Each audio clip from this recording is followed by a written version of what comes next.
Hello, everyone, and welcome to the 2023 Movie Awards.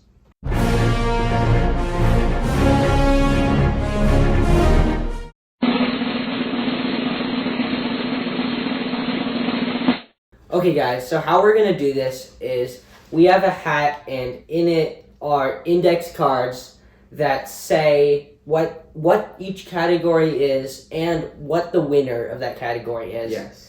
And there can be multiple winners because sometimes we have different opinions on but for some of them, they are the same. Yes. So let's get started right away with the funniest movie. And do you want to read the winner? Yeah, let's go.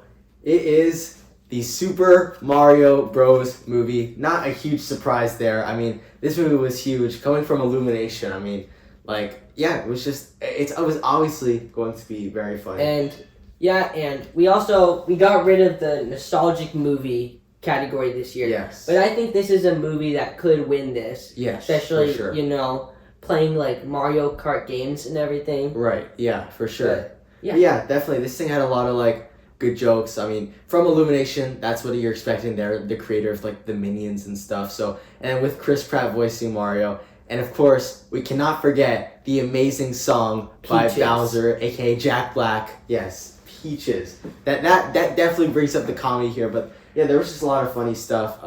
Even just Mario and Donkey Kong's dynamic alone was funny. How Mario was trying to win over Princess Peach. All that stuff. And just the story of Mario going and trying to rescue his brother. Yeah, exactly. When they're plumbers of all things. So yeah, definitely a lot of fun. Excited for the potential sequel. So yeah.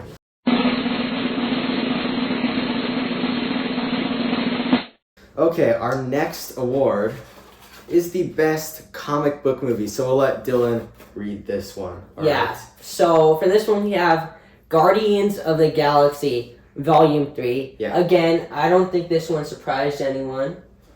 Yeah, I agree for sure. I mean, I personally would have put Spider-Man Across the Spider-Verse. But we have a rule that you can't give one movie multiple awards. And so, I mean, I guess that's a bit spoiler that it's going to come up again. But yeah, Guardians 3 was definitely amazing. The Guardians overall are a great team in the MCU. They have an amazing trilogy. James Gunn just did a great job, and he made a really emotional send-off for the Guardians here. So it was a great movie. I really enjoyed it, and I think it definitely deserves this spot.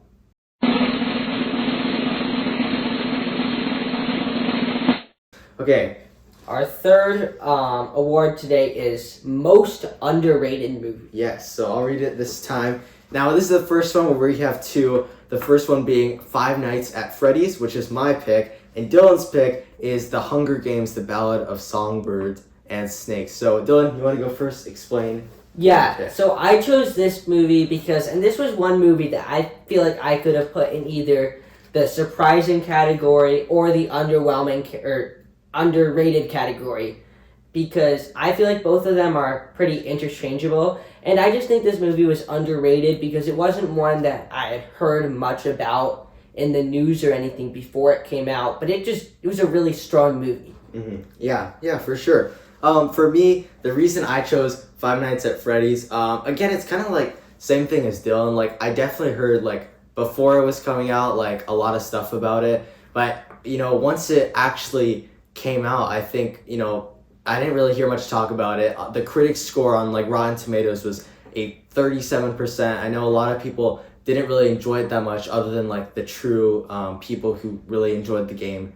Even now and even back then. And I don't know, for me, I watched it late, actually a few weeks ago, and I really enjoyed it. I had a lot of fun. I think the cast did a great job, and it was a really good movie. So I'm excited for the sequel, and yeah, that's why I think it's just underrated. Yeah.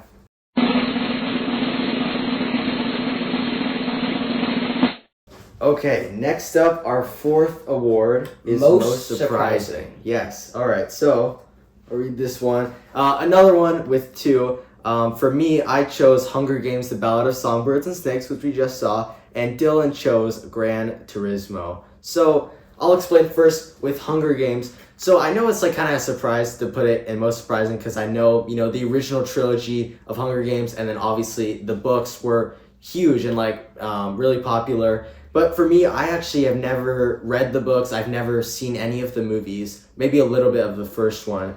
And going into this movie, I saw like how long it was. I think it was about like 3 hours, maybe 2 hours, 40 minutes. And so I wasn't super excited. I didn't know, what to think. I didn't know exactly what Hunger Games was and all that stuff. But I walked out of it. It was really, really good. It was definitely sad, but it was a super good movie. The cast did an amazing job, and it was just a really good movie, and did a great job of telling like the story of Cornelius. I think that was his name, Cornelius Snow. Like how he becomes a true like villain by the end of the movie. So I thought that was really awesome. Yeah. So for this one, I chose Gran Turismo. And again, this was a movie that I saw really late. I didn't get a chance to see it in theaters, so I actually saw it a couple weeks ago on Netflix. And why I thought it was so surprising is just like Hunger Games, it wasn't a movie that I knew what to expect from, and I also didn't know the story of Gran Turismo at all. And so that's what really surprised me, and I thought it was a really well put together movie. Yeah.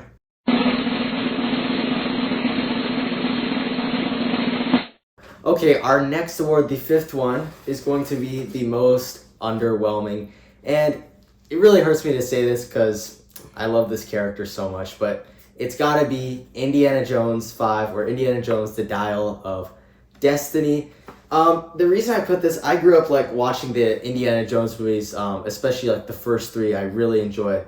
Harrison Ford does an amazing job with the character, and I really enjoyed the story of the first three. And the fourth one, when that one came out, I didn't watch it when it first came out. I watched it very recently, actually.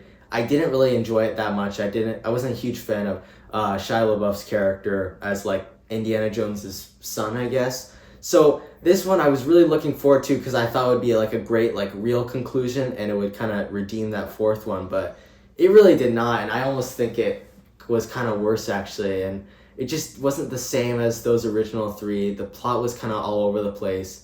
And I was just so excited and very disappointed when I left the theater then. So yeah, I agree. I mean, the first three are like the pinnacle of movies, I would say, with Harrison Ford. Mm-hmm. And then these fourth and fifth ones are they just don't hit in the same way. Yeah, that's so true. Yeah.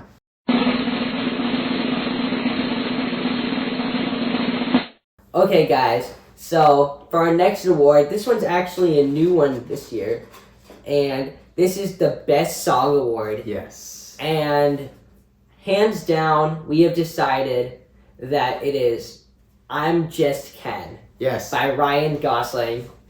And, I mean, yeah, if you've heard this song, it's pretty self-explanatory. Yeah, it's an amazing song. Anything you want to say?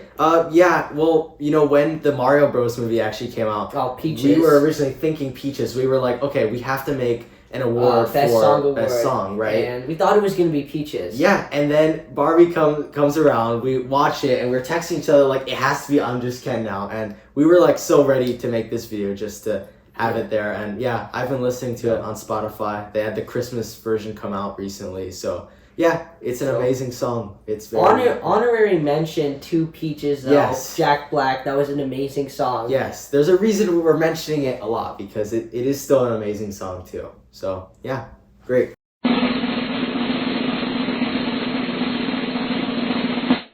Okay, guys, and now it's time for the saddest award. Yep. And this is the worst movie. Always hurt to do this award, but it's gonna happen. Yeah. It has to happen. My selection was Ant-Man Quantumania, and David chose The Flash. Yes. So yeah, I'll talk first about The Flash. In reality, I was never excited about The Flash. I wasn't a huge fan of the DCEU in the first place. I like Grant Gustin's Flash a lot more from the TV show than Ezra Miller's Flash, for sure.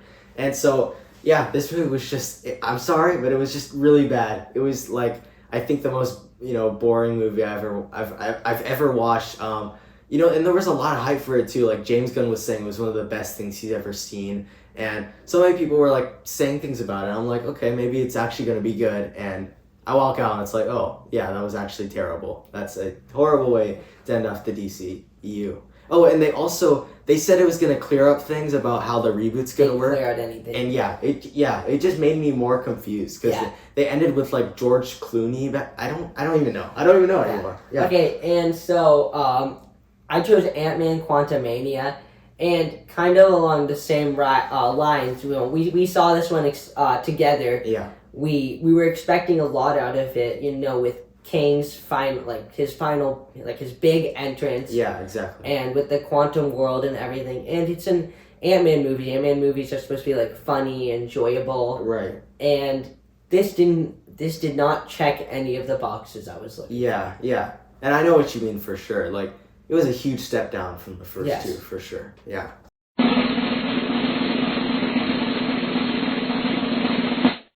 Okay, our next award is the best animated movie, and no surprise here. It's Spider-Man Across the Spider-Verse. Yeah, that's what we were waiting for. That's why it didn't win the comic one. Yeah, I love Spider-Man Across the Spider-Verse. Sorry. Yeah.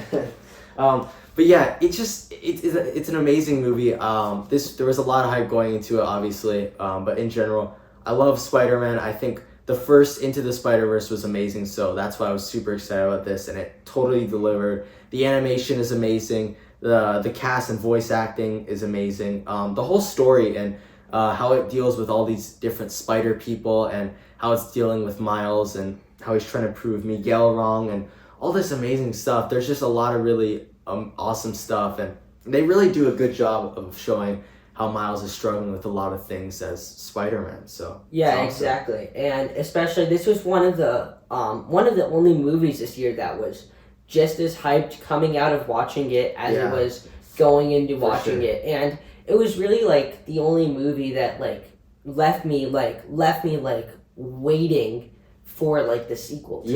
Yeah. Like I don't know if any of the other movies this year left me the same way as I want Beyond the Spider-Verse to literally come out right now. Yeah, I know, right? Like that cliffhanger was insane for sure. So yeah, I mean, we know Beyond the Spider-Verse was originally supposed to come out in March, which is crazy because that's 3 months away. But with all the strikes and everything, not happening anymore. So we'll see. Sad Hopefully, times. it's sooner than we think. Hopefully, but we'll see.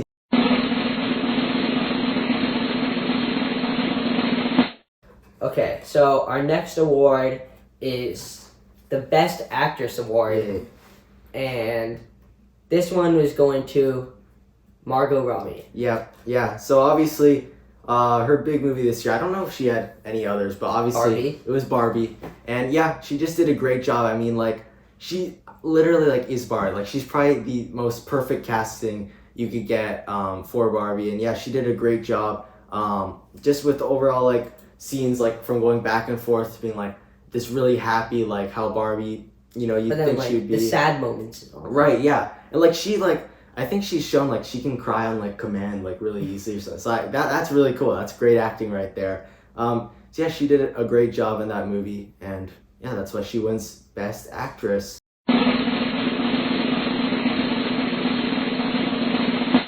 Okay, next category goes right along with the last one. It's Best Actor, and we have two for this one again. My pick is Cillian Murphy, and Dylan's pick is Tom Blythe. So, Dylan, you want to start with your pick first? Yeah, so I chose Tom Blythe. He plays, I'm not really sure how to say his name. I think it's Corleoneus. The movie they call him Corleo, but he's President Snow. Well, he'll become President Snow in the Hunger Games series. Yeah. And the reason why I chose him is because I think he plays the part really well, and I think in terms of the movies that have come out this year, I think Corleo has one of the biggest character arcs from being this good person, good student in the beginning, and we really see his transformation into the villain at the end. And I think Tom Blythe embraces this role perfectly. Definitely. I think that one scene where he's in the woods and at the end.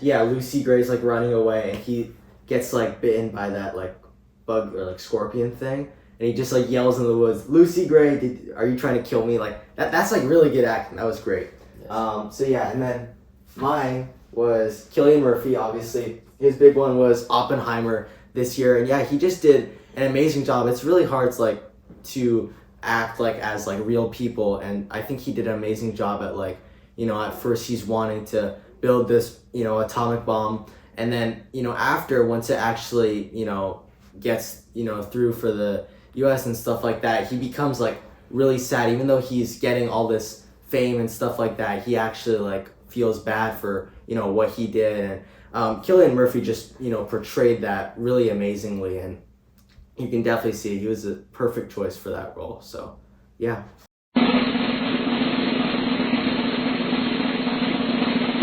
We only have 2 awards left. Yep. And this one is the best director, and I think we know who this is going to.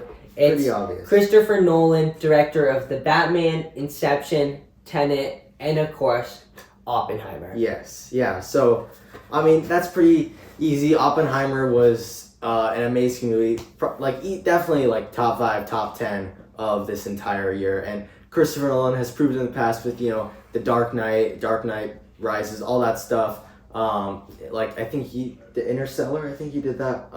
All his movies, Tenet, all his stuff, he's proved in the past that he's great, and so he was perfect choice, obviously, for Oppenheimer. He did an amazing job, directing this movie, making it, feel like an actual, you feel like you were in it. Yeah. I felt like I was in the movie. And also just his embracement of not relying on CGI, and I think the reliance on CGI is a big problem nowadays. Yeah, definitely. But Christopher Nolan definitely made the movie seem more real. Yeah, for sure. So he definitely deserves this award.